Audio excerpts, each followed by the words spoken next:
MP Congress में कमलनाथ को फिर मिलेगी बड़ी जिम्मेदारी। पटवारी की जगह एक बार फिर से प्रदेश अध्यक्ष बन सकते हैं कमलनाथ। राहुल गांधी के साथ कमलनाथ की मुलाकात के बाद बदले समीकरण। महाराष्ट्र चुनाव के बाद कमलनाथ को एमपी में सक्रिय करेगी कांग्रेस। मध्य प्रदेश विधानसभा चुनाव में जो नतीजे आए उसने सभी को हैरान कर दिया था, क्योंकि वो नतीजे बिल्कुल हरियाणा चुनाव जैसे थे, जहां कांग्रेस की हवा थी। जमीनी स्तर पर कांग्रेस मजबूत नजर आ रही थी। तमाम सर्वे ये दावा कर रहे थे कि जीत सिर्फ और सिर्फ कांग्रेस की होगी। बीजेपी एंटी इनकम्बेंसी की वजह से सत्ता से बाहर हो जाएगी। बीजेपी के खिलाफ सत्ता विरोधी लहर है और तमाम तरह के ऐसे दावे जानकारों की तरफ से, राजनीतिक विश्लेषकों की तरफ से किए जा रहे थे और जो सर्वे रिपोर्ट्स आई थी वो भी यही कह रही थी। लेकिन नतीजों ने कांग्रेस को चौंका दिया, और क्योंकि उस समय मध्य प्रदेश में कांग्रेस का नेतृत्व कमलनाथ कर रहे थे, इसलिए इसकी गाज भी कमलनाथ पर गिरी। लेकिन अब खबर आ रही है कि कमलनाथ एक बार फिर से मध्य प्रदेश कांग्रेस में सक्रिय होने वाले हैं। राहुल गांधी ने खुद कमलनाथ से मुलाकात कर उन्हें पार्टी के रोज के कामकाज में सक्रिय भूमिका निभाने को कहा है। जब से मध्य प्रदेश कांग्रेस का अध्यक्ष पद कमलनाथ से छीना गया है, तभी से वो प्रदेश कांग्रेस की गतिविधियों से दूरी बनाकर चल रहे हैं। लेकिन अब वो धीरे धीरे अपनी सक्रियता बढ़ाने लगे हैं, क्योंकि कांग्रेस को भी कमलनाथ की ताकत का एहसास हो चुका है और उन्हें पता है कि कमलनाथ ही अकेले ऐसे व्यक्ति हैं जो मोहन यादव की सरकार को हिला सकता है। इसलिए अब कमलनाथ को आगे बढ़ाने की तैयारी कांग्रेस के अंदर से कर ली गई है। कमलनाथ को मिलने वाली बड़ी जिम्मेदारी को लेकर ही आज हम इस अपनी रिपोर्ट में बात करने जा रहे हैं, तो वीडियो को आखिर तक जरूर देखें। एक साल पहले तक कमलनाथ की कांग्रेस में तूती बोलती थी। खासतौर पर मध्य प्रदेश में तो कांग्रेस का हर फैसला कमलनाथ की सहमति से ही होता था। यहां तक कि जब इंडिया गठबंधन की पहली रैली भोपाल में होने का ऐलान हुआ, तो कमलनाथ ने भी मंच से कह दिया कि भोपाल में रैली नहीं होगी। कहा गया कि जिस रैली को इजाजत राहुल गांधी ने दी थी, उस रैली को रद्द करने का फैसला कमलनाथ ने कर दिया, जो उनकी पार्टी में ताकत का बड़ा सबूत था। लेकिन मध्य प्रदेश विधानसभा चुनाव में मिली हार के बाद पार्टी में सभी समीकरण बदल गए। कमलनाथ की पहले वाली स्थिति नहीं रही। कमलनाथ को पहले प्रदेश कांग्रेस अध्यक्ष पद से हटाया गया और उसके बाद लोकसभा चुनाव में उनके समर्थकों को टिकट भी नहीं दिए गए। यानी जिस कमलनाथ की तूती मध्य प्रदेश में बोला करती थी, उसके चुनाव के नतीजे आने के बाद कमलनाथ की पूछ की परख पूरी तरह से बंद हो गई। कमलनाथ के बारे में भी खबरें चलने लगी कि वो बीजेपी में जा रहे हैं। मीडिया में खबर तक चलना शुरू हो गई कि कमलनाथ अपने बेटे नकुलनाथ के साथ बीजेपी में जा रहे हैं। नकुलनाथ बीजेपी की टिकट पर छिंदवाड़ा सीट से चुनाव लड़ेंगे। हालात ये हो गए थे कि मीडिया के सभी कैमरों का फोकस सिर्फ कमलनाथ के घर पर था और ये देखा जा रहा था कि किस दल का झंडा उतारा जा रहा है, किसे लगाया जा रहा है।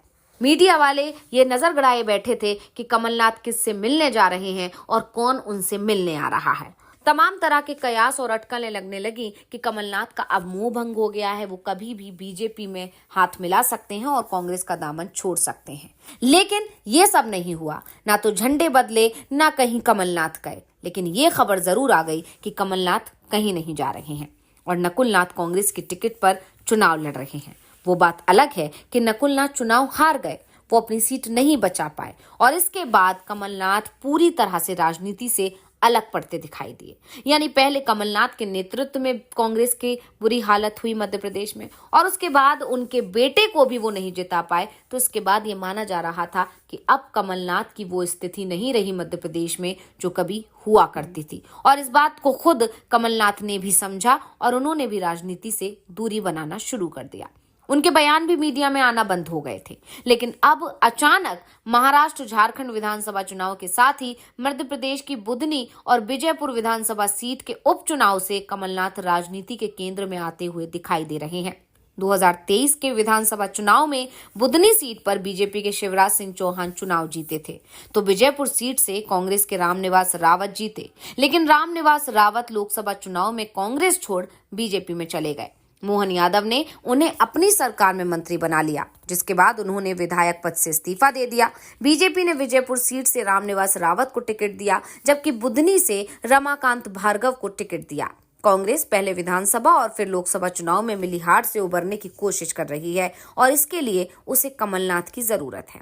कमलनाथ गांधी परिवार के बेहद करीबी हैं, ये बात तो पहले से ही सभी जानते हैं। ऐसे में जब कमलनाथ सक्रिय राजनीति से दूर हुए तो खुद राहुल गांधी ही उनके घर पहुंच गए। राहुल ने कमलनाथ से लंबी बातचीत की और इसके बाद जब दोनों बाहर निकले तो साफ हो गया कि जो भी मतभेद थे वो दूर हो चुके हैं। कमलनाथ के चेहरे की मुस्कुराहट ने बता दिया था कि उन्हें बड़ी जिम्मेदारी मिलने वाली है। और जब कांग्रेस ने एमपी विधानसभा सीट से उपचुनाव के लिए उम्मीदवारों के नाम घोषित किए तो ये साफ भी हो गया, क्योंकि पार्टी ने कमलनाथ की पसंद को तवज्जो दी। कांग्रेस ने विजयपुर सीट से मुकेश मल्होत्रा को टिकट दिया तो बुधनी से राजकुमार पटेल को उम्मीदवार बनाया। और सबसे बड़ी बात तो ये है कि ये दोनों ही उम्मीदवार कांग्रेस अध्यक्ष जीतू पटवारी की पसंद के नहीं हैं, बल्कि कमलनाथ की पसंद के हैं। यानी उपचुनाव में भी कमलनाथ की पसंद पर ही कांग्रेस हाईकमान ने मुहर लगाई है। इसके बाद कहा जा रहा है कि कमलनाथ को दोनों ही सीटें जिताने की जिम्मेदारी दी जा सकती है और अगर एक सीट भी कमलनाथ ने कांग्रेस के हिस्से डाल दी तो ये साफ है कि कमलनाथ की जिम्मेदारी को और बढ़ाया जाएगा। दरअसल जीतू पटवारी को अध्यक्ष बने 8 से 10 महीने हो चुके हैं, लेकिन इस दौरान वो किसी तरह से अपनी छाप नहीं छोड़ पाए हैं। ना तो वो मोहन यादव की सरकार को घेर पा रहे हैं और ना ही संगठन को मजबूती दे पा रहे हैं। हर मोर्चे पर पटवारी फेल होते ही दिखाई दे रहे हैं। इसके बाद कांग्रेस हाईकमान को कमलनाथ की याद आई है और उन्हें बड़ी जिम्मेदारी देने की बात होने लगी है। दावा किया जा रहा है कि उपचुनावों के बाद कमलनाथ को मध्य प्रदेश कांग्रेस का अध्यक्ष फिर से बनाया जा सकता है। वैसे कमलनाथ की जरूरत राहुल गांधी को सिर्फ मध्य प्रदेश के ही हो नहीं है, बल्कि पूरे देश में कमलनाथ की जरूरत है। कमलनाथ को सत्ता से बाहर संगठन हर क्षेत्र का तजुर्बा है। वो कांग्रेस के सबसे सीनियर लीडर हैं। केंद्र का अनुभव उनके पास है। मल्लिकार्जुन खड़गे से भी ज्यादा अनुभव उनके पास है। उनके दूसरी पार्टी के नेताओं के साथ भी अच्छे संबंध हैं। यहाँ तक कि ये भी कहा जाता है कि कमलनाथ को इंदिरा गांधी अपना बेटा माना करती थी। कमलनाथ इतने ज्यादा करीबी थे। जब कांग्रेस के अध्यक्ष पद का चुनाव हो रहा था तब कमलनाथ का नाम भी सबसे आगे चल रहा था। ये दावा किया जा रहा था कि कांग्रेस अध्यक्ष कमलनाथ को बनाया जा सकता है। कमलनाथ को अच्छा रणनीतिकार के साथ ही फंड मैनेजमेंट के मामलों का भी माहिर खिलाड़ी माना जाता है। ऐसे में कांग्रेस को कमलनाथ की इस समय सबसे ज्यादा जरूरत है। दावा तो यहाँ तक किया जाता है कि अगर कमलनाथ को कांग्रेस ने हरियाणा का प्रभारी बनाया होता तो शायद हरियाणा के परिणाम कांग्रेस के पक्ष में आते। राहुल गांधी ने जब कमलनाथ से मुलाकात की तो कहा गया कि हरियाणा के चुनाव परिणाम को लेकर भी चर्चा की गई। कमलनाथ ने ही राहुल से कहा कि जो बीत गया उसे भूलो और महाराष्ट्र चुनाव पर फोकस करो। साफ है महाराष्ट्र चुनाव में भी कमलनाथ को बड़ी जिम्मेदारी मिलने वाली है, लेकिन कमलनाथ के निशाने पर अब एक बार फिर से मध्य प्रदेश आ गया है। वैसे तो मध्य प्रदेश में अब विधानसभा चुनाव 4 साल बाद होने हैं, लेकिन कांग्रेस को एहसास है कि प्रदेश में पार्टी बेहद कमजोर है और कमलनाथ जैसा नेता ही जमीन पर कांग्रेस को इतनी मजबूती दे सकता है जो बीजेपी को सीधी टक्कर दे सके, और इसके लिए थोड़ा वक्त भी चाहिए। तो ये रिपोर्ट आपको कैसी लगी हमें कमेंट करके अपनी राय जरूर दीजिएगा। इसी के साथ इस वीडियो को लाइक करें, शेयर करें और चैनल को सब्सक्राइब करना ना भूलें। धन्यवाद।